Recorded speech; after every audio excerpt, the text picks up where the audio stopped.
Tá.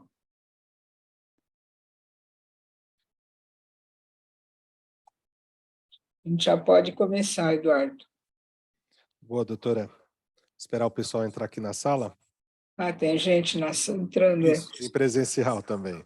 Entendi. Bom, vamos começar então. Boa tarde a todos a mais um lanche clínico do Hospital 9 de Julho. Hoje a gente vai falar de um tema que seguramente vai ser bastante debatido.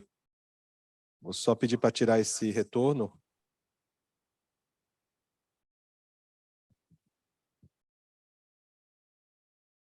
Ótimo. É um tema que seguramente vai ser bastante debatido e eu representando aqui a gerência de ensino e pesquisa e hoje seguramente atuando nas duas frentes. Hoje a gente vai aprender, a gente vai falar de um tema absolutamente inovador e eu acho que é importante, e a gente tem tentado trazer para o nosso lanche clínico a apresentação de novas equipes dentro do Hospital 9 de Julho, que fazem terapias que por vezes são desconhecidas dos médicos em geral. E nós médicos, eu sempre brinco, nós temos, trabalhando com pesquisa durante tantos anos, a gente tem uma espécie de neofobia. Normalmente a gente tem muito medo daquilo que é novo, daquilo que pode trazer algum tipo de inovação, e o grande remédio contra a neofobia é o ensino. É isso que evita a inércia terapêutica, é isso que faz com que a pesquisa ela caminhe, exatamente sendo esse o fórum adequado para a apresentação de terapias inovadoras, é que a gente hoje vai aprender um pouco sobre medicina regenerativa. Isso não é novidade, doutora Marisa, só para a senhora, é novidade também para mim, especificamente sobre o tema, e a gente vai chamar o nosso primeiro palestrante, que é o Maurício Palmieri, que vai falar um pouco e vai introduzir os demais apresentadores e professores que vão falar sobre esse tema, e no final a gente vai moderar as perguntas. Maurício. Olá, obrigado, doutor Eduardo. Vamos lá. Não está passando aqui?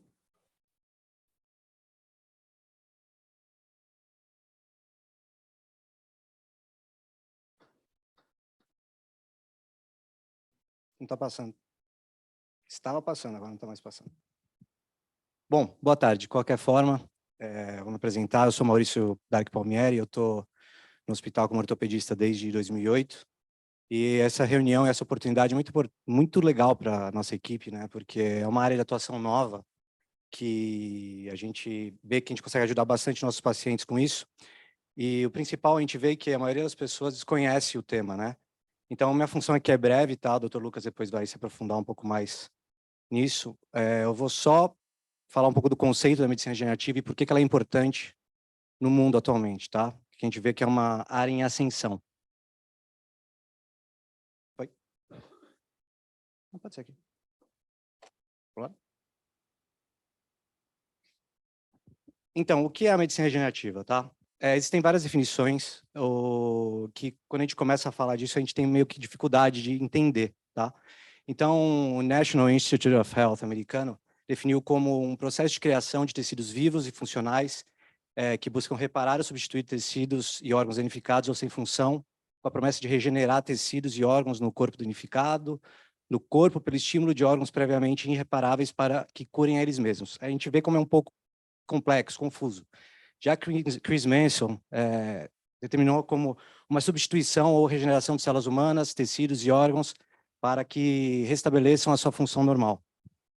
Já Heather, né, ela terminou como um campo emergente que combina o conhecimento e a experiência de diversas disciplinas com o objetivo de curar a função prejudicada no corpo, fornecendo os elementos necessários para o reparo em vivo, criando substituições que interagem perfeitamente com o corpo vivo e estimulam as capacidades intrínsecas de regeneração do corpo.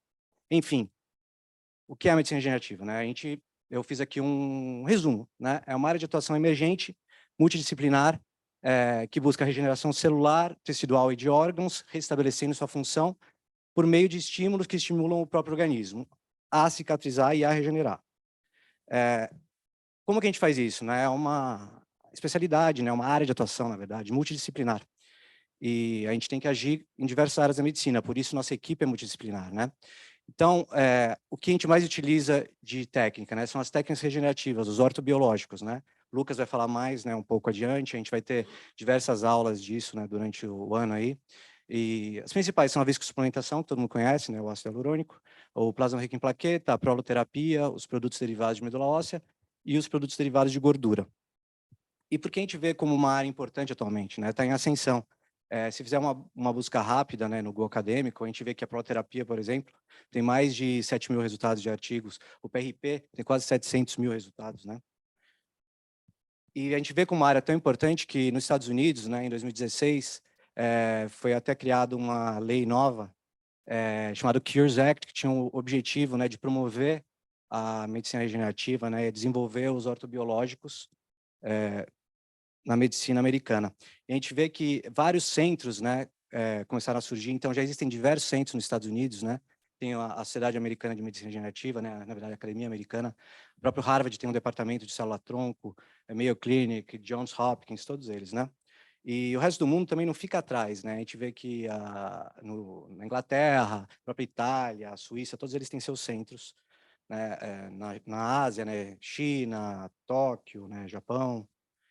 E no Brasil, a gente tem a Associação Brasileira, né, de Pesquisa em Medicina Regenerativa, a gente tem também a SBRT, né, que é uma Sociedade Brasileira de Regeneração Textual, e a própria SBOT, né, a Sociedade Brasileira de Ortopedia, tem uma comissão de ortopedia regenerativa e terapia celular.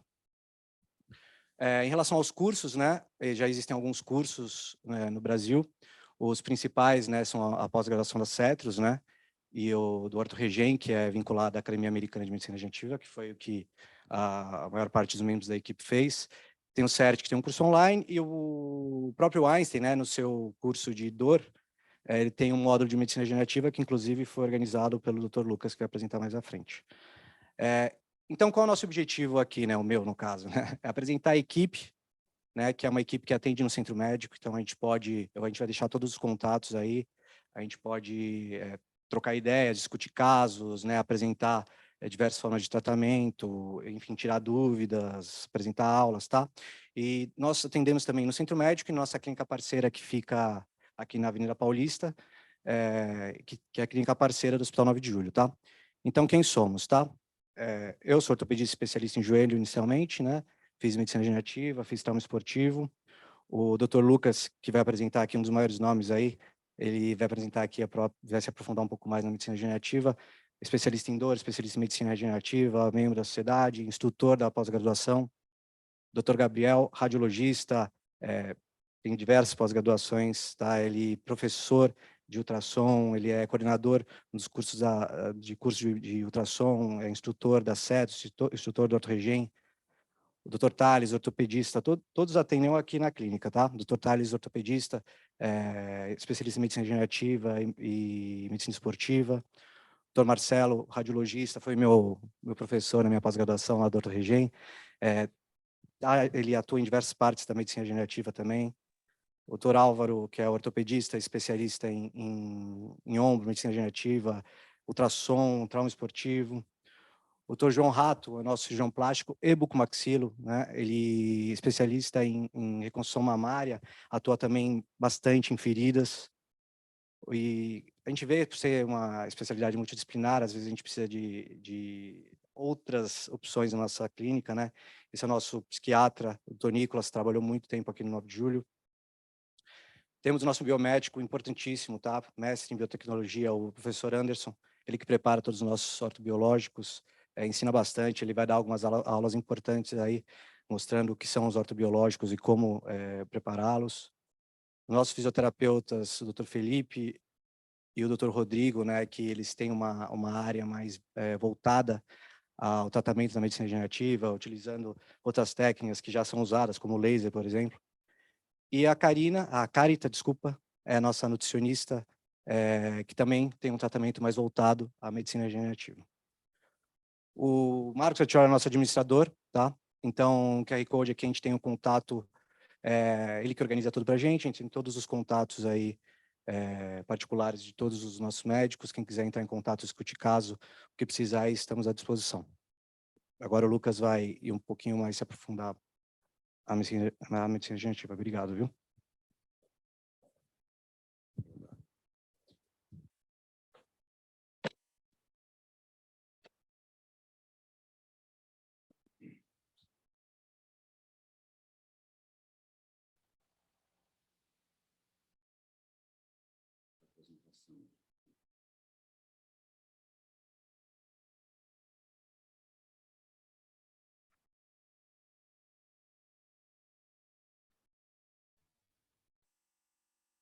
Tudo certo?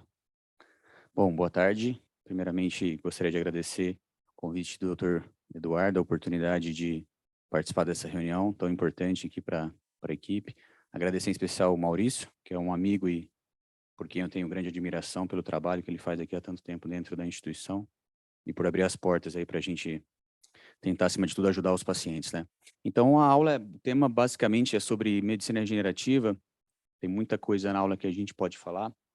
Confesso que eu não sei se a gente vai ter tempo suficiente para isso. Isso vai ser motivo de outras discussões futuramente, para que a gente possa, enfim, aprofundar em diversos temas. A ideia aqui era trazer um pupurri, de fato, a respeito dos principais ortobiológicos, né? Como o Maurício falou, o plasma rico em plaqueta, os derivados da medula óssea, os derivados da gordura, que a gente chama de nanofat, e o próprio SVF, que também provém da gordura. E, obviamente, também falar do ácido hialurônico e também da proloterapia, e alguns conceitos de terapias adjuvantes que a gente pode usar para melhorar as dores nos pacientes, como, por exemplo, a radiofrequência, as ondas de choque, a terapia com laser. E, acima de tudo, também a gente começar falando a respeito do preparo do solo, que é algo tão importante que a gente se importa hoje na medicina, não só na ortopedia, mas em outras áreas também, para melhorar os resultados dos pacientes, né? Eu não tenho nenhum conflito de interesse com essa apresentação. O Maurício já falou informações importantes a respeito do conceito da medicina regenerativa, que é tentar reparar o tecido e diminuir o catabolismo que ocorre nesses tecidos, que é uma das causas das doenças das doenças degenerativas em geral. E a medicina regenerativa tem como preceito, então, trazer de volta, ou tentar trazer de volta, aquilo que a gente já foi um dia.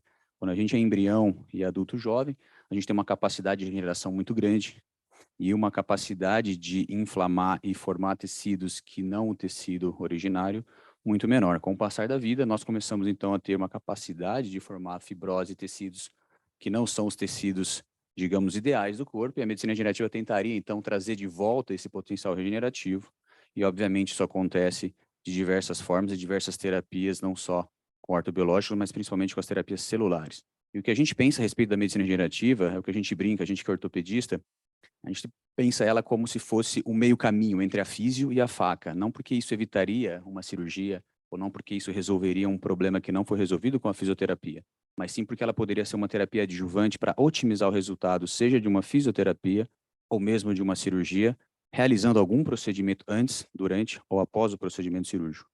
Então, a medicina regenerativa, de diversas formas, ela tem esse preceito, esse tripé. A gente precisa ter células, a gente precisa ter fatores que estimulam o crescimento, e a gente precisa ter biomateriais e os famosos scaffolds, que são os andaimes, para que essas células cresçam, para que essas células sejam abrigadas e para que esse tecido se forme. Então, em diversas áreas da medicina regenerativa, esse é o principal conceito, e é isso que a gente encontra. Então, dentro da ortopedia ou das lesões musculoesqueléticas, o que a gente encontra hoje em dia seria usar esse conceito para tratar diferentes condições, como lesões medulares. A gente tem diversos trabalhos mostrando a utilização de terapia celular para lesões medulares, ou lesões de cartilagem, lesões discais ou lesões ósseas, ou mesmo para, como eu comentei, melhorar os resultados cirúrgicos, trazendo esse paciente para um pós-operatório melhor e reabilitando melhor e, obviamente, formando um tecido mais robusto e mais natural, em detrimento da fibrose. Então, a gente poderia usar isso numa cirurgia, por exemplo, de reparo do manguito rotador, reparo ligamentar, reparo meniscal ou mesmo reparo de cartilagem. Então, os ortobiológicos, como o Maurício falou, a gente tem a viscosuplementação, que é muito comum, além das membranas. A gente tem diversas membranas hoje no mercado, membranas principalmente americanas, membranas europeias, que a gente pode usar em conjunto com os ortobiológicos para promover melhor reparo, especialmente da cartilagem. A gente tem os derivados da medula óssea, então a gente tem diferentes produtos da medula óssea, fatores de crescimento, isso é muito mais comercializado nos Estados Unidos do que no Brasil. A gente tem as terapias celulares, que podem ser diferentes tipos de tecidos, como líquido amniótico, aspirados de medula óssea e próprio tecido adiposo. Infelizmente, no nosso meio, esses produtos ainda não são possíveis de serem usados. Inclusive, nos Estados Unidos, o FDA ainda, se não me engano, não autorizou a utilização de terapia proveniente do líquido amniótico, mas é uma possibilidade, e, obviamente, aqueles derivados do sangue. Então, a gente tem uma gama de ortobiológicos possíveis para serem usados, e a aula giraria em torno, basicamente, ou girará em torno, basicamente, dos derivados do sangue, que a gente tem o plasma rico em plaqueta, o derivado do tecido adiposo e a sua fração mais, digamos, mais pura, que seria a fração estromal vascular. Então, esse aqui é um aspirado clássico de gordura e os derivados da medula óssea e a sua centrifugação posterior, formando, então, um produto potencialmente melhor, que é o BMAC, ou aspirado concentrado de medula óssea, né? Apenas para critério de embasamento, né? Isso aqui seriam as células mesenquimais ou mesenchymal stem cells. A gente tem diversos trabalhos na literatura mostrando os benefícios dessas terapias celulares. Lembrando que o que a gente faz aqui no nosso meio, quando possível, sobre protocolo de pesquisas, não são terapias celulares. O que a gente usa são ortobiológicos que, porventura, possam conter células mesenquimais, mas apenas para embasar o nosso racional, como o Maurício comentou, a gente tem diversos trabalhos mostrando os benefícios das terapias celulares. Obviamente, esse seria o último estágio da medicina regenerativa dentro das lesões musculoesqueléticas. Esse aqui é um dos principais journals dentro da nossa área, da ortopedia, o American Journal of Sports Medicine, mostrando os benefícios para lesões focais de cartilagem nessa revisão sistemática. E também nessa outra revisão sistemática com meta-análise, mostrando os benefícios das células, da terapia celular propriamente dita, na artrose de joelho, também pelo American Journal of Sports Medicine. Então, a gente tem, no nosso cenário, a hora que a gente olha para a literatura lá fora, a gente vê que a gente está longe ainda de poder usar a terapia celular no nosso meio, quiçá os ortobiológicos, sobre certos protocolos de pesquisas. E a medicina regenerativa, no fundo, ela está lá dentro do laboratório, com alguém tentando regenerar um órgão a partir de células. Essa, na minha visão, é a verdadeira medicina regenerativa. O que nós fazemos e tentamos progredir é nessa direção, embora a estrada é longa, mas os ortobiológicos teriam algo nesse sentido, lembrando que a gente não estaria fazendo uma terapia celular. Isso aqui a gente já comentou, acho que o slide está repetido. E por que esse assunto importa, né? Por que ele é tão importante hoje em dia, né? O Maurício comentou a respeito da quantidade de publicações que tem, mas também se a gente for olhar o dark side da ortopedia, a gente vê aqui, esse é o artigo do JBJS, mostrando a quantidade de próteses que serão feitas ao redor do ano de 2030 e a quantidade de custos e projeção de revisões que poderiam ser feitas nas próteses de joelho e de quadril. Será que isso está certo? Será que esse é o caminho? Será que se a gente voltar lá atrás para melhorar o potencial do paciente e também o potencial cirúrgico, esses gastos em potenciais diminuiriam? Talvez sim, né? Essa é uma pergunta que a gente faz, e aí a medicina, a terapia celular, estaria aí para tentar melhorar esse cenário. Essa aqui é uma outra, se não me engano, uma revisão sistemática do BMJ, mostrando que eu achei interessante trazer aqui, todos nós aqui, ou a maioria somos cirurgiões, a gente sabe dos benefícios de uma cirurgia bem indicada. Não estou aqui querendo dizer que a cirurgia não é importante, pelo contrário, mas olha que interessante. Nesse gráfico dessa revisão sistemática, apenas a cirurgia para a liberação do túnel do carpo teria um suporte pela literatura. Se a gente olhar nessa coluna aqui, ó, todos os outros teriam um suporte fraco para a indicação de cirurgia. O uso de ortobiológicos, melhor que o tratamento conservador em quase todos. O uso de ortobiológico, pior que o tratamento conservador em quase nenhum.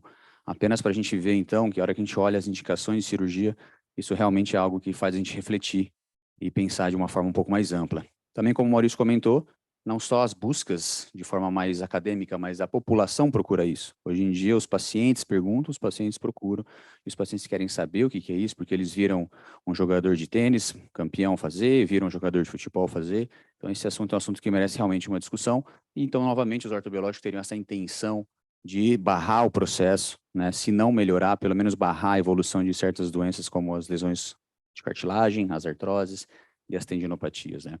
Então, novamente, ele teria a intenção de evitar a cirurgia, talvez, diminuir a inflamação, ser um adjunto na cirurgia e, obviamente, colocar o paciente numa posição melhor para ele operar mais tarde ou até mais precocemente, favorecendo esse tecido, favorecendo o reparo de uma cirurgia. Vamos parar um pouquinho de falar de ortobiológicos agora. A gente vai falar um pouquinho agora sobre o preparo do solo, que é algo tão comum que a gente tem na nossa prática, que é a não conseguir dissociar essas terapias da saúde global do paciente.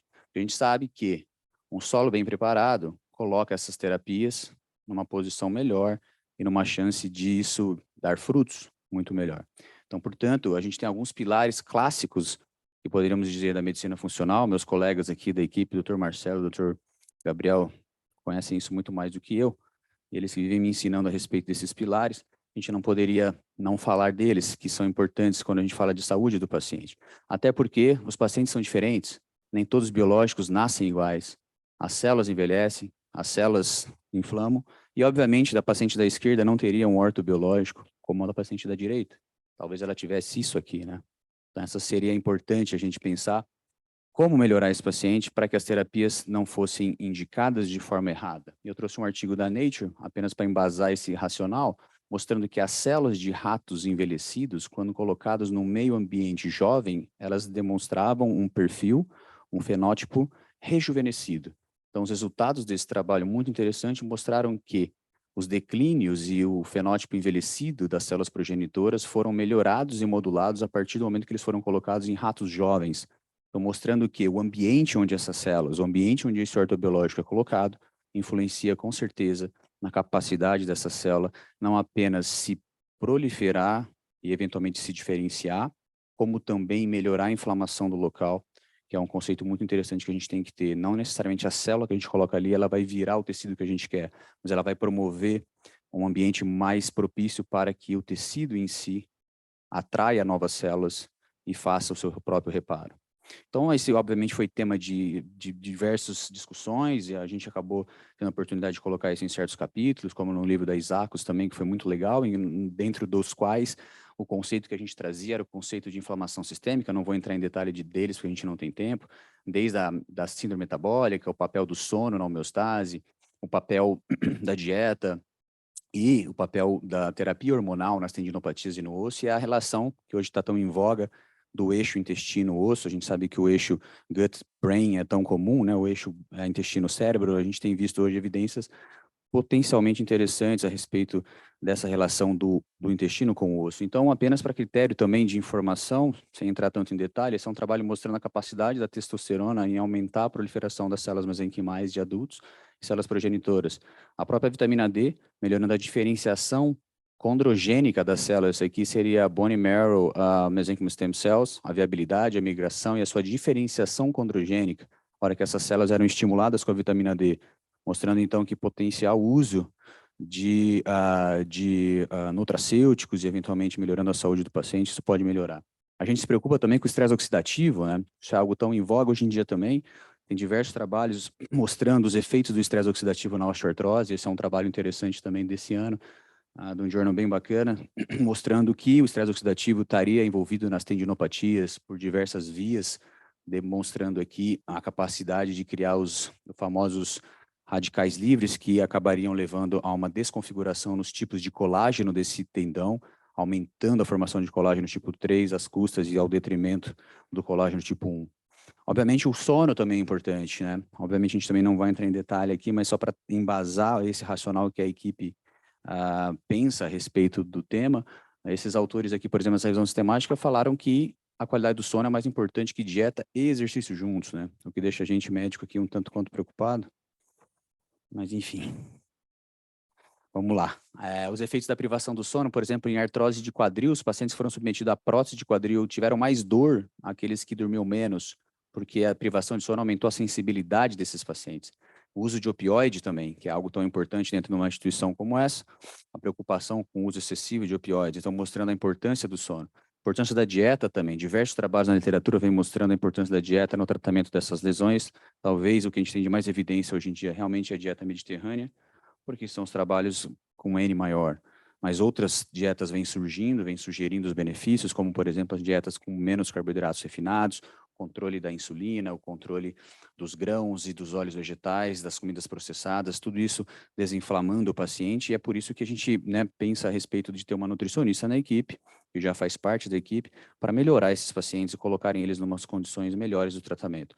Orientações a respeito do exercício, conforme os fisioterapeutas que o Maurício comentou, diversos trabalhos na literatura mostram que o exercício, quando ele é realizado, aumenta a diferenciação osteogênica das células mesenquimais, ela melhora o potencial. Então, assim, o exercício físico, ele aumenta a capacidade da célula se proliferar e potencialmente melhoraria, então, o potencial dessas terapias regenerativas. E a gente sabe isso de longa data, a gente sabe isso da literatura que a gente aprendeu lá na faculdade, quando a gente, né, mal sabia o que era direito aí os vasos aí do coração, mas a gente sabe que do coração a gente aprendeu que as artérias sofrem quando a gente tem um estilo de vida ruim, quando a gente não prima pela saúde. Mas se a gente lembrar que o osso subcondral, ele também tem suas arteríolas e suas vênulas, e ele também é um órgão vivo, ele sofre as mesmas consequências do que um coração sofre. Só que a gente só vai ver isso lá na frente, quando a gente tem uma esclerose do osso subcondral, quando a gente tem uma artrose. Então, se a gente lembrar que o osso subcondral é um órgão vivo, nós vamos tratar esse paciente de forma diferente. A gente tem diversas evidências na literatura que poderiam embasar esse racional todo que a gente está falando, que a gente pausou dos ortobiológicos para falar um pouquinho sobre isso. Então, a gente tem, por exemplo, o efeito da restrição do sono na qualidade de vida, do exercício físico nas terapias regenerativas de cartilagem, controle da insulina, melhorando, então, a cartilagem dos pacientes. Aqui a gente pensa até como se fosse uma brincadeira, mas colocar a metformina na água de todo mundo, por que não, né? Sabendo que ela é um nutracêutico e não um medicamento. O efeito também das dietas e do próprio jejum intermitente, como eu comentei, talvez a dieta mediterrânea seja aquela que tenha mais evidência na literatura a respeito desse tema. E, obviamente, isso foi motivo também de realização de trabalho pelo grupo, né? Esse é um trabalho que o grupo publicou, mostrando o efeito, então, do intestino, potencialmente causando aí a osteoartrose. Então, a gente até brincou com o tema, ou melhor, com o título, será que tudo começa no intestino? Como já diziam grandes filósofos da medicina, né? Então, aqui eu trouxe também para embasar esse racional, que não é coisa da cabeça aqui nossa, aqui do Brasil, mas esse aqui é um instituto, para quem conhece, um dos institutos mais renomados do mundo a respeito de ortopedia e biológicos, do Steadman Clinics, mostrando aí a utilização de nutracêuticos para melhorar o potencial regenerativo das terapias. E aqui eles usam os famosos senolíticos, que são drogas que literalmente bloqueiam a ação das células senescentes, que são células que param de se diferenciar e produzem produtos inflamatórios. Então, como, por exemplo, a quercetina, a fisetina, são nutracêuticos que teriam essa função de bloquear as células senolíticas e potencialmente melhorando os efeitos da terapia. Esse aqui é um outro trabalho, por exemplo, que eles usaram losartana no pós-operatório, diminuindo, então, a formação de fibrose, porque ele bloqueia o TGF-beta, que é um fator de crescimento responsável pela fibrose quando ele está presente excessivamente. Então, o uso de nutracêuticos com a própria losartana pelo Steadman Clinics tem sido algo aí, protocolo deles, e diversos trabalhos vêm sendo feitos a respeito desse tema. Então, dificuldades que a gente tem na feitura dos biológicos, a gente comentou a respeito da saúde dos pacientes, um paciente, como eu brinquei naquele slide, paciente obesidade mórbida em relação a modelo, obviamente teriam potenciais diferentes, a gente tem diversos trabalhos também com diferentes ortobiológicos, diferentes máquinas. Ainda bem que a gente tem um profissional muito diferenciado na equipe, que é o Dr. Anderson, que tem uma experiência vasta a respeito de feitura de biológicos, com protocolos já bem estabelecidos, mas isso é algo que a gente vê na literatura, uma dificuldade mesmo, e por isso que os trabalhos criticam tanto, como, por exemplo, essa pequena, ou melhor, essa grande incoerência. Um trabalho da American Journal recente, mostrando os benefícios aí do plasma rico em plaquetas, em contrapartida, um trabalho do JAMA, também do ano passado, mostrando, então, que não havia resultado para artrose de joelho. Por que será que isso acontece? É claro que eu não estou aqui querendo ser o advogado eterno dos ortobiológicos, meu papel é só trazer um pouco das evidências, mas talvez isso seja porque não houve um protocolo de doses, e no trabalho do JAMA, essa foi a quantidade de plaquetas que foram utilizadas, e como qualquer medicamento, a gente precisa pensar na dose, a gente não vai tratar aqui uma amidalite supurada com 5 miligramas de amoxicilina, por exemplo. Então, esse seria o racional, a gente teria que ter doses exatas para tratar isso, por exemplo. Esses trabalhos todos, com bons resultados, teriam uma quantidade de plaquetas muito maiores do que aquele trabalho do JAMA, e esse é um trabalho da Nature, sugerindo que talvez fosse necessário mais de 10 bilhões de plaquetas aplicadas naquele sítio para que isso promovesse resultado. Então, portanto, a gente precisa, de fato, protocolar, estabelecer protocolos e melhorar a feitura, porque senão é potencialmente jogar no lixo essas oportunidades de tratar o paciente. Vamos voltar um pouquinho para os ortobiológicos agora. A gente fala de proloterapia. Proloterapia nada mais é do que o potencial do açúcar em desinflamar. É óbvio que existem outros produtos que podem fazer a proloterapia ou promover essa terapia proliferativa, como o nome propriamente já coloca. Mas o açúcar, de fato, é o mais utilizado. Esse aqui, por exemplo, é uma revisão sistemática mostrando o uso dela no tratamento da osteoartrose de joelho. 2 journals ultra renomados mostrando que a destrose hipertônica, então o açúcar é capaz de aumentar o metabolismo dos condrócitos e a deposição de colágeno. Então é como se o açúcar resgatasse aquela célula que está literalmente caduca, aquela célula parada, quase senescente. A destrose hipertônica teria o potencial de chegar ali e falar: ei, acorda, vamos voltar. Literalmente por nutrir essas células, né? Isso a gente também vê na literatura a respeito da utilização da neuroproloterapia para os nervos que estão potencialmente inflamados. Você consegue, então, resgatar os nervos, né? Ácido hialurônico todos nós já conhecemos ou temos mais familiaridade. Eu acho que eu não vou entrar em detalhe também a respeito das propriedades que o ácido hialurônico tem e da quantidade de evidências que a gente tem na literatura, mas eu chamo a atenção porque ele melhora o osso subcondral. Então, a gente, voltando atrás naquele racional em comparação ao coração, a gente colocou ali do osso subcondral, o ácido hialurônico, então, ele teria um potencial de diminuir as metaloproteinases no osso subcondral, melhorando, então, a articulação como um todo, e esse pensamento é muito interessante, porque a articulação não é só a cartilagem, como a gente aprende, pelo menos como eu aprendi no começo da minha residência, a gente pensa a cartilagem como o órgão único, mas a articulação é um todo. Então, o osso subcondral é muito importante, e muitas vezes a artrose começa no osso subcondral e não na cartilagem. Plasma rico em plaquetas também é um outro tema que muitos já conhecem. A gente sabe que plaquetas no sangue são muito poucas, por isso que elas são centrifugadas para atingir maiores concentrações. E qual é o motivo desse uso, né? Dentro delas, a gente tem pequenos grânulos que vão liberar diversos fatores de crescimento e promover ou tentar promover o reparo local. Então, a gente usa uma fração específica do plasma, tem diversos protocolos na literatura, o Dr. Anderson também tem diversos protocolos para tratamentos diversos, e o que ele faz? Ele nada mais faz do que modular a inflamação. A gente sabe que a gente tem células do sistema imune, que são os macrófagos, tipo 1 e tipo 2. Esse tipo inflamatório, no tecido inflamado, obviamente, ele está em desequilíbrio, e o PRP, diversas evidências mostram que eles fazem esse perfil celular passar para o perfil anti-inflamatório, o famoso M2, que a gente chama, que a literatura chama.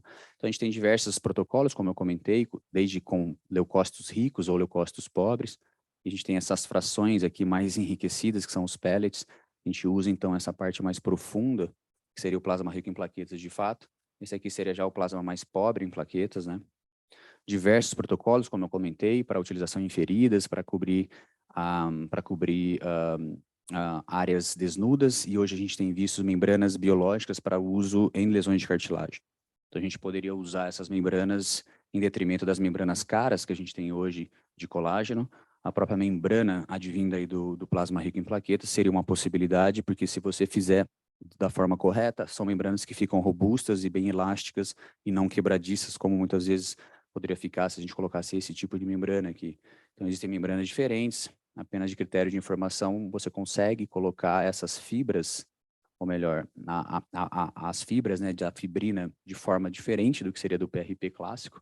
Isso faria com que os fatores de crescimento ficassem localizados e restritos e atraídos de forma mais prolongada, que é o que sugere a literatura quando a gente usa esse tipo de membrana, ou o próprio PRP sem anticoagulante. A gente tem um lisado de plaqueta, o grupo tem trabalho publicado a respeito disso. O lisado nada mais é do que a fração, desculpa o termo vulgar, mas o creme do milho do PRP, ele seria então filtrado no final, ele não tem célula, ele não tem membrana celular, ele não tem plaqueta, ele tem só fatores de crescimento. Esse seria o líquido talvez mais puro que a gente poderia ter a respeito do plasma rico em plaquetas. Então, ele seria interessante para a gente usar eventualmente em tecidos mais nobres, como talvez na coluna vertebral, como eventualmente terapias mais próximas do neuroeixo, digamos assim. Hoje você tem evidência sugerindo o uso nebulizado desse produto em pacientes com doenças neurodegenerativas, por exemplo, tratando pacientes com Alzheimer, melhorando pacientes aí com esclerose múltipla. É lógico que isso é muito inicial, mas por ser um líquido, digamos, acelular, ele potencialmente seria mais puro para o sistema nervoso central. Tem diversas evidências na literatura, temos aí os colegas aí que fazem coluna de forma mais acadêmica, digamos assim, mas eu trouxe aqui apenas uma evidência mostrando o uso intradiscal do PRP. Isso é uma revisão sistemática, se não me engano, com meta-análise, mostrando os benefícios dessa terapia intradiscal.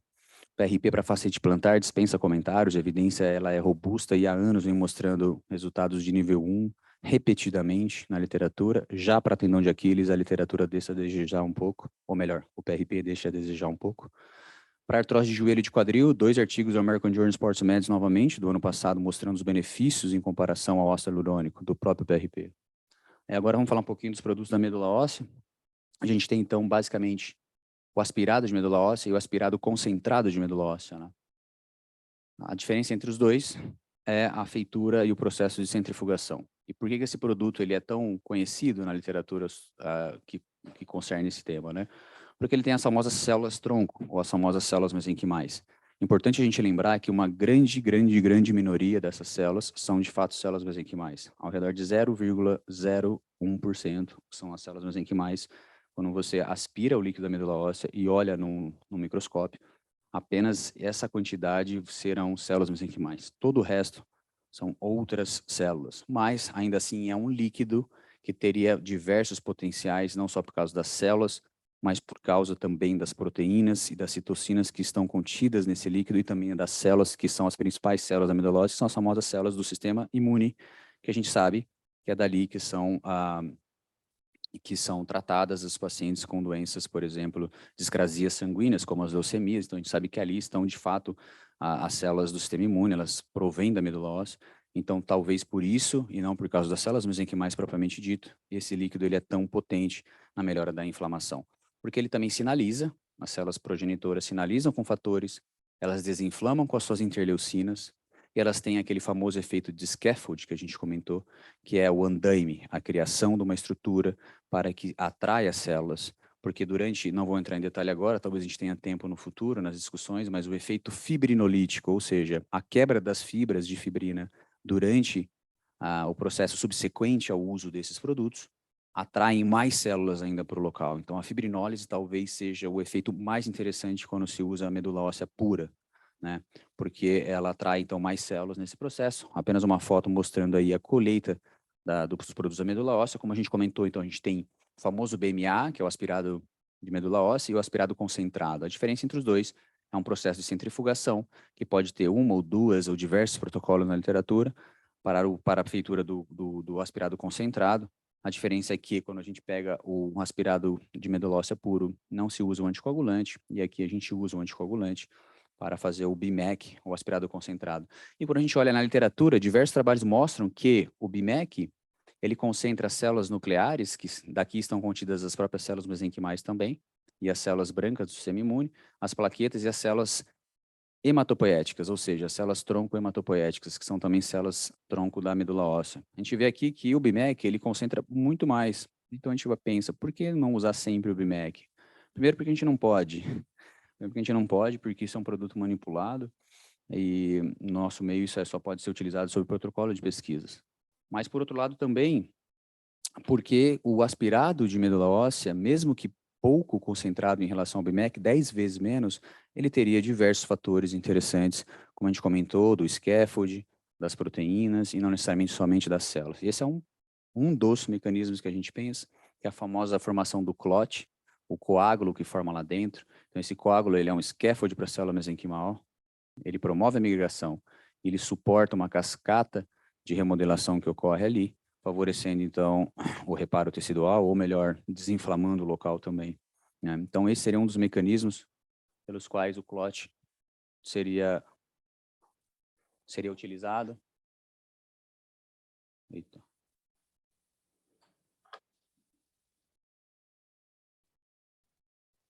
Acho que eu tenho que passar por aqui.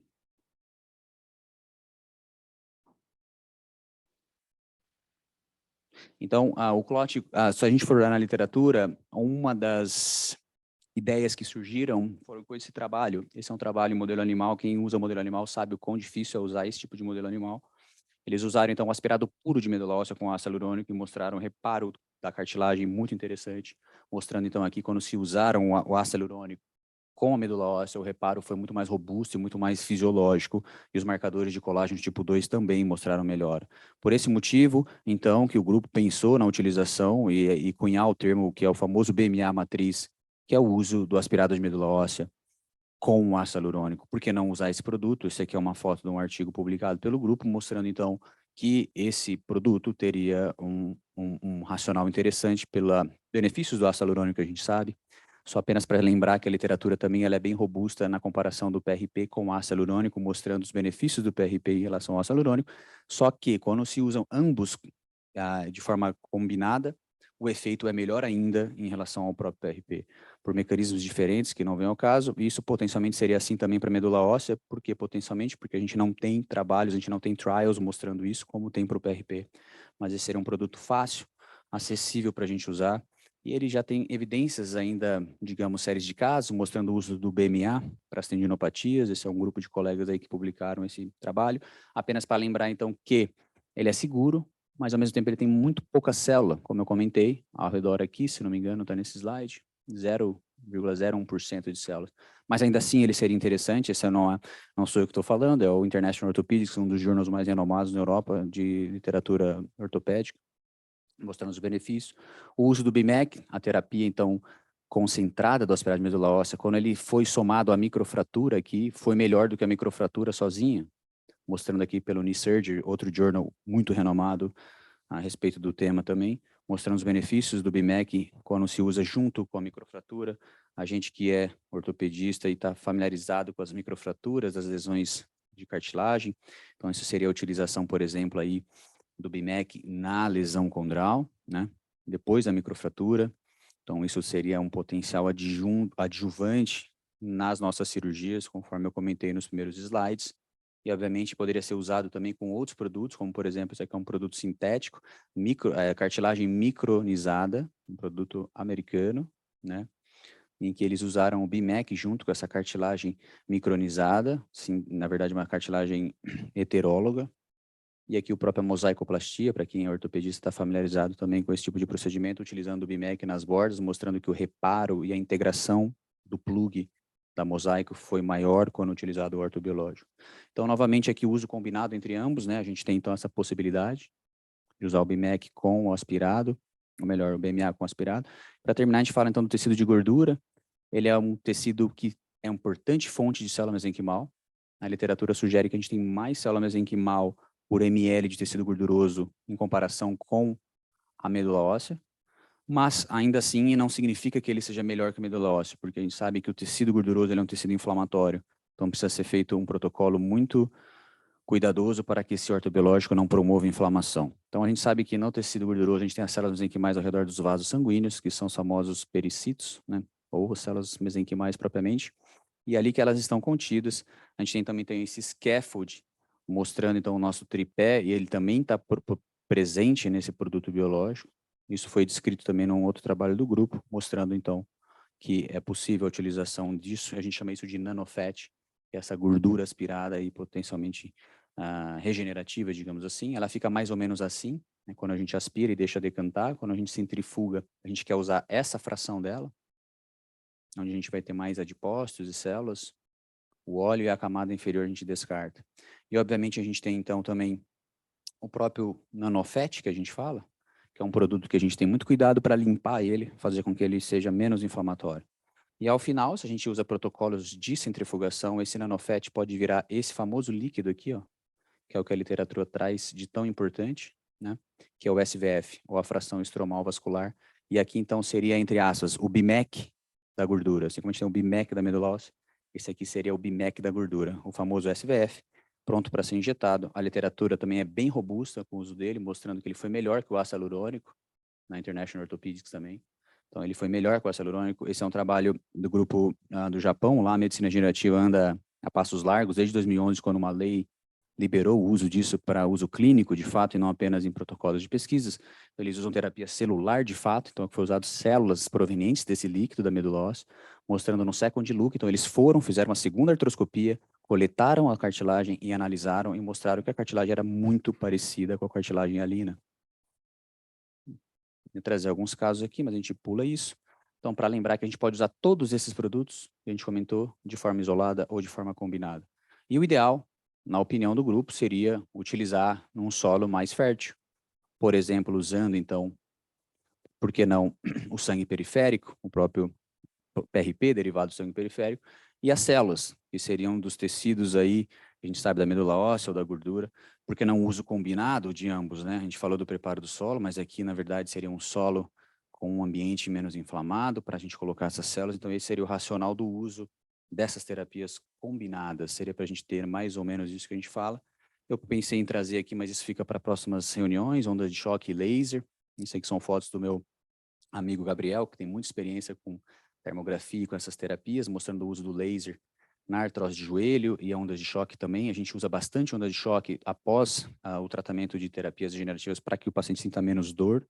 Tem diversos trabalhos mostrando o uso combinado dessas terapias. Apenas para embasar o porquê que a gente usa, a terapia do laser estimula a célula mesenquimal, diversos trabalhos animais nesses comprimentos de onda mostrando a melhora, a proliferação, a viabilidade celular. Então, o laser ele é muito interessante no uso das terapias regenerativas.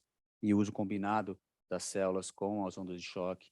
Diversos trabalhos na literatura mostram que o uso da onda de choque estimula essas células a se proliferarem mais. Então, esse é o nosso pensamento quando a gente faz uma terapia e usa a onda de choque, para promover maior proliferação dessas células. A radiofrequência também é uma opção. A gente usa a radiofrequência pulsada em joelho, por exemplo, em ombro, em quadril, porque a radiofrequência pulsada ela é interessante. E aqui também a gente usa, eventualmente, em tornozelo. São casos que a gente fez recentemente. Pulsamos alguns nervos do tornozelo para melhora de dor plantar e artrose de tornozelo.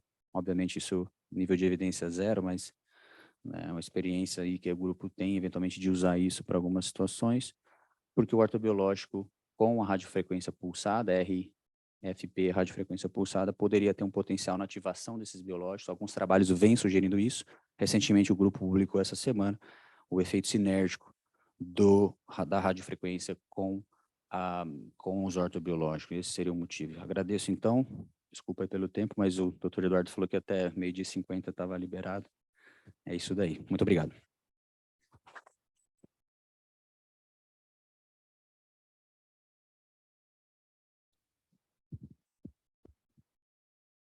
Bom, agora a gente parte, então, para as perguntas e para as considerações. Eu queria fazer uma consideração inicial antes de abrir para eventuais questionamentos. É muito interessante. É engraçado que, olhando a apresentação do conceito, sou cardiologista de formação, e já tive experiência especificamente na minha área com alguns conceitos semelhantes, né? O uso de célula-tronco, por exemplo, para a regeneração da função cardíaca, que é uma linha de pesquisa grande que a gente tem no Instituto do Coração, infundida de várias formas e também de várias origens.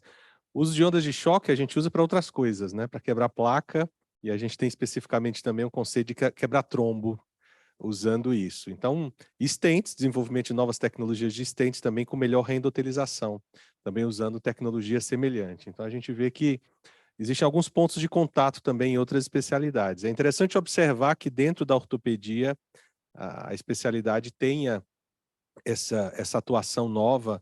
Eu lembro especificamente da minha formação, que a ortopedia era uma especialidade que foi mudando no decorrer do tempo a sua atuação, era eminentemente clínica, né? Todo mundo gessava na minha época. Hoje em dia é uma especialidade mais cirúrgica, e a gente vê hoje essa tentativa de um meio termo, né, com novas terapias. Eu acho que é absolutamente interessante e seguramente vai ter a sua aplicabilidade. Aqui no 9 de julho, a gente tem a nossa serviço de pesquisa clínica, tanto patrocinada como acadêmica, especificamente para aquilo que é exercido dentro do cenário da pesquisa. A gente tem como apoiar essas iniciativas, e desde já, até para ficar claro, né, para aqueles que assistiram, a doutora Marisa, eu vi que levantou a mão, já passo a palavra para ela, dessas terapias, o que a gente consegue hoje fazer no Brasil? Até de uma forma bem clara, já regulamentado e aprovado, e o que a gente ainda precisa atuar dentro do cenário experimental da pesquisa clínica. Quer responder, doutor Maurício?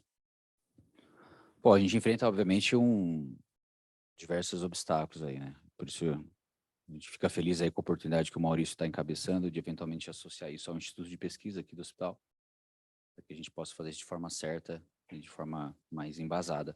Mas, de fato, ainda no nosso meio, plasma rico em plaquetas, ele não é permitido, assim como o uso do tecido gorduroso com outros fins que não tecidos, digamos aí, homólogos. Então, o uso do tecido gorduroso para tratamento de feridas é algo bem estabelecido, porque a gente está tirando fontes de mesmo, digamos, órgãos, né?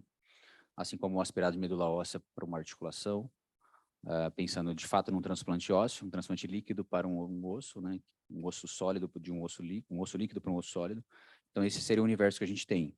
O aspirado de medula óssea para isso, tecido gorduroso para tratamento de feridas, e o plasma rico em plaquetas, e os outros ficam apenas após aí submissão de comitê de ética e pesquisa, aprovação e medicina aí feita sob protocolo de pesquisas, certo? Excelente. Vou abrir para a doutora Marisa. Doutora Marisa.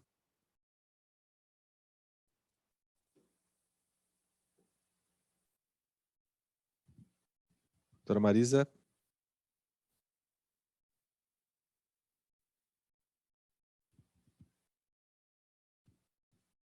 Não estamos ouvindo. Não estamos ouvindo a senhora, doutora. Bom, enquanto a doutora Marisa se posiciona aí para fazer as considerações dela. Agora sim. É que tinha sumido aqui. Sumiu a voz, sumiu o vídeo. Não o meu, o do auditório. Bom, muito bom. Eu gostei muito da apresentação. Assim, uma quantidade de informações muito grande, mas deu para entender o conceito do que vocês estão juntando no conceito de medicina regenerativa. Então, não é uma coisa desconhecida. Eu desconhecia o termo de medicina regenerativa, mas muitas dessas coisas eu já tinha ouvido falar, outras eu presenciei em alguns pacientes meus, até eu mesmo, inclusive, tive que fazer um implante dentário, o meu dentista utilizou plasma rico em plaquetas no local, que ele achou que iria ser mais eficiente, realmente foi muito eficiente, tá tudo resolvido. Eu acho que assim, é muito vasto demais, né, para a gente poder focar numa coisa só. Mas me parece que talvez seja ainda uma coisa um pouco cara, não sei dizer. Mas esse tipo de manipulação, com manipulações repetidas e concentrando e tal, essa é uma coisa que fica ao alcance assim, de pacientes, de todo mundo, convênios pagos.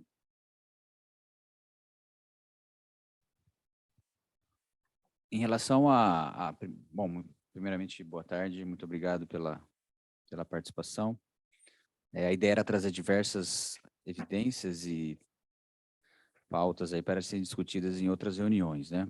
Apresentar um tema que de fato é muito vasto e é difícil a gente focar em um tema específico quando tem muitas opções possíveis, né? Mas em relação à pergunta que a senhora fez, eu considero um tratamento acessível quando a gente compara, a gente está acostumado a operar no universo da ortopedia, a gente sabe os custos que envolvem, né, a relação dos convênios, dos hospitais, com diversos aí OPMEs, então a utilização desses produtos, ela é uma utilização barata quando a gente faz, eventualmente com o uso, pelo menos em pesquisa, a gente usa uma centrífuga, que é um produto barato, né? E a feitura do próprio plasma rico, a feitura do BMEC, da medula óssea, a feitura da gordura, os filtros que a gente usa para fazer o tratamento da gordura e a centrífuga também entram dentro desse cenário. Então, a feitura desses biológicos ela é uma feitura barata, especialmente se a gente comparar com outros tipos de procedimentos, né? Em relação à segunda pergunta, se o Marcos quiser comentar, ou o Maurício, em relação se o convênio ele cobre isso, até onde eu saiba, não, porque a gente usa esses produtos, quando possível, em protocolos de pesquisas ou dentro de um procedimento cirúrgico, né? Eu, de fato, desconheço como colocar isso dentro do centro cirúrgico com a aprovação do convênio. Acho que isso está um pouco além da minha alçada, para ser sincero.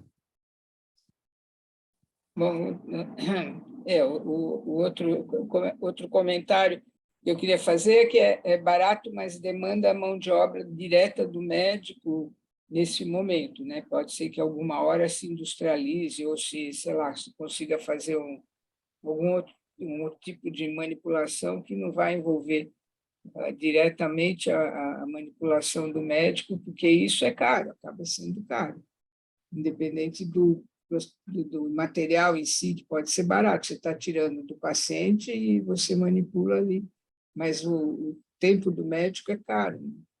Então vai ter que passar por uma outro modo de manipular isso aí, aparentemente, né? Para conseguir ficar com aplicação maior e tudo, né? Sem dúvida, né? O tempo do médico ou do profissional seria o mais custoso, mas eu digo em relação aos produtos necessários para se fazer, não é algo custoso, especialmente quando a gente compara com os outros custos. mas é possível o treinamento de profissionais e a divisão do trabalho, né?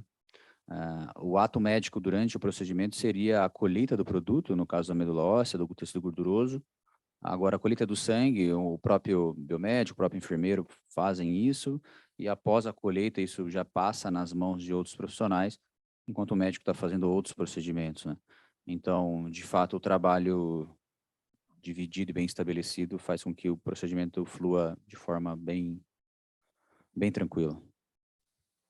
Então, outro... Bom, não sei, eu estou continuando a falar, Eduardo, porque não estou vendo que alguém queira fazer alguma pergunta. Não, Tá? só um comentário que eu ia fazer em cima, doutora Marisa, do que a senhora comentou. Esse caminho seguramente é um caminho longo, né? Ainda mais quando você tem uma área de atuação nova, o que a gente vê especificamente na ciência é primeiro você validar determinada técnica, para depois haver uma identificação de indicações precisas, normalmente validadas pelos consensos e guidelines das especialidades, para que depois isso seja incluído no rol da ANS, especificamente para próteses e para procedimentos, para que depois o convênio, de fato, ele aprove isso, né? Só para a gente ver a dimensão de como isso é uma jornada longa, a ANS recentemente aprovou o uso, por exemplo, de TAV, de implante percutâneo de prótese aórtica, que é um procedimento que a gente faz na cardiologia há mais de 10 anos, que já tem aprovação das sociedades nacionais e internacionais e ainda assim aprovou com restrições em relação à idade. Então, a gente vê que não é fácil a gente conseguir esse tipo de aprovação, e é exatamente por isso que o caminho a se percorrer é esse caminho que está sendo seguido, de se iniciar com protocolos de pesquisa, para depois haver a validação dentro de cada especialidade. Pelo que eu entendi, especificamente o que se chama de medicina regenerativa foi adotada, digamos assim, pela ortopedia, é isso? Apesar de eu ver que tem um ponto de contato ali com outras especialidades, né? Eu entendi que é multidisciplinar, mas eu entendi também que a especialidade base, e a gente vê muito isso, né?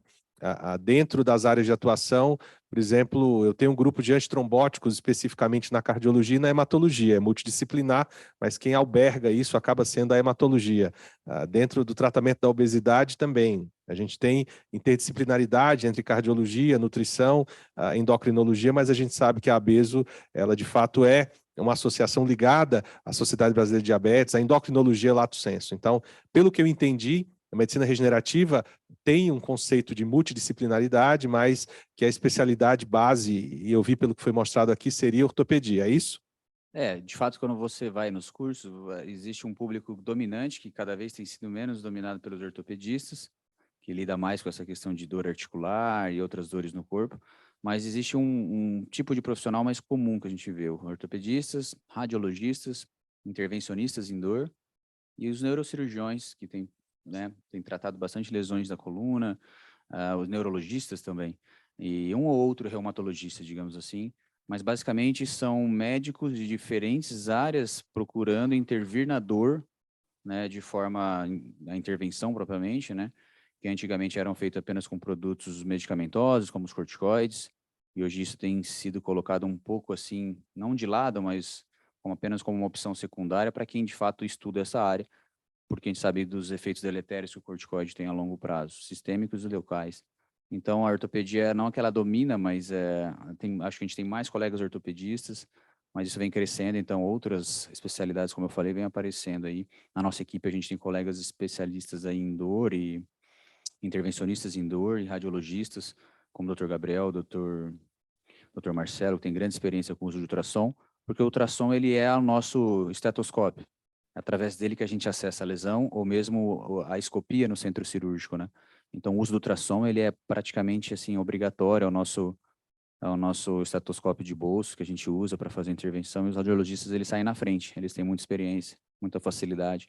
Então, é meio que uma somatória de habilidades e a gente vai aprendendo um com os outros aí, mas de fato a ortopedia acaba dominando, por isso que a gente às vezes acaba chamando mais de ortopedia regenerativa do que medicina regenerativa. Eu particularmente penso assim, eu acho que a medicina regenerativa de fato são aqueles cientistas que estão lá na bancada tentando fazer um coração a partir de uma célula e um dia transplantar num paciente um coração assim. Oi, doutora Marisa, Maurício Palmieri falando. O comentário, outro comentário que eu queria fazer é que a minha área, que é medicina hiperbárica, é uma medicina regenerativa também. A gente nunca usa esse nome para ela, mas enquadra muito nisso que vocês estão fazendo, né? Porque o que a gente faz é usar oxigênio puro a 100%, sob pressão, dentro de uma câmara hiperbárica, e pela circulação o oxigênio vai em todos os locais e consegue tratar feridas complexas, consegue fazer cicatrização, resolve inflamações, enfim, efeitos farmacológicos que a gente consegue, e a gente pode dizer que o oxigênio não é exatamente tirado do paciente, mas pertence a todos nós, né? Quer dizer, pertence ao ser humano. Então, meio assim, talvez um pouco vagamente, eu entendo agora que eu posso achar que o que eu faço é uma medicina regenerativa também, né? Doutora Marisa, perfeito. Maurício falando aqui. Só alguns comentários. Em relação ao enxerto, né, que a gente utiliza, por exemplo, a manipulação é simples. A gente tira enxerto de crista ilíaca para a reconstrução óssea na ortopedia há muito tempo, né? E é um procedimento relativamente simples. O aspirar de medula óssea é ainda mais simples. E assim, falar cobrado convênio, mas já está lá, né? A gente utiliza, na verdade, não tem cobrança nenhuma do convênio, tá? Do próprio paciente. Contanto que você não manipule, isso aí está permitido, né? E o PRP, que é o que a gente não pode manipular o sangue, ou o PRF, que os bucomaxilos já fazem há algum tempo, porque eles estão autorizados desde 2013 pela sociedade deles, né? Isso foi muito bem determinado. O problema mesmo é a parte médica, né? E por que o deles já está tão tempo sedimentado e o nosso, né, ainda não está? Então, assim, essa manipulação sanguínea, mesmo o que os dentistas fazem, né, para crescimento ósseo em mandíbula, enfim, maxila, não é caro, né? Eles podem cobrar caro, mas não é caro, né? Porque é o sangue do paciente, tem um tubo e a centrífuga que ele já tem lá, né? Então, tudo isso, na verdade, para cobrar do convênio, tudo bem, pode ser que isso vão ter vários interesses que vão entrar em jogo, né? Mas mesmo o manipulado, que para nossa parte ainda não é permitido, mas o doutor Eduardo vai ajudar a gente com as pesquisas, a gente vai conseguir fazer, mas a utilização do aspirado de medula óssea, que é um procedimento simples, isso aí pode ser feito, e não, na verdade, não há necessidade de cobrança, você pode cobrar através de enxerto ósseo líquido, enfim. E mesmo que cobre, o valor é irrisório, né? E utilizando o que é caro mesmo, o ácido hialurônico. Isso já está bem sedimentado, e isso utiliza bastante. Por que não usar os dois juntos, né? O Dr. Lucas apresentou aqui diversas evidências aqui que isso pode ser usado. Mas, enfim, é isso. Bom, pessoal, a gente está na nossa hora, Eduardo. Sim, doutora Marisa, vamos encerrar então. A gente descobriu que a senhora também já está adaptada ao tema faz anos aqui, né? A senhora que não sabia o que Não era, sabia pelo o menos o nome. termo, mas o conceito agora foi apresentada. E eu também encontrei pontos de contato na minha especialidade, então a gente vê que existe identificação com o racional que se faz. O 9 de julho hoje, ele tem condição de dar esse suporte, né? From bench to bedside, ou seja, da bancada à beira do leito, e a gente vê que a medicina regenerativa toca um pouco disso, alguma coisa experimental, mas que tem impacto especificamente em terapias direcionadas ao paciente, e seguramente a gente vai ter uma longa e boa parceria junto com essa nova área de atuação, né? Sempre de uma forma ética, transparente. A gente tem um CEP próprio que avalia esse tipo de projeto de pesquisa e deixando bem claro aquilo que é da área da pesquisa, da área experimental, aquilo que já é aprovado. Seguramente a gente tem atuação dentro do hospital das duas formas. Então, acho que todo mundo pode ficar bem tranquilo. Aqueles que não conheciam o tema agora já desmistificaram em relação aos conceitos. Queria agradecer ao Lucas, ao Maurício, a todos aqui presentes, doutora Marisa, por ceder o espaço aqui do Centro de Estudos para a apresentação das equipes. Obrigado e boa tarde a todos. Tchau, pessoal. Obrigado. Até a semana que vem.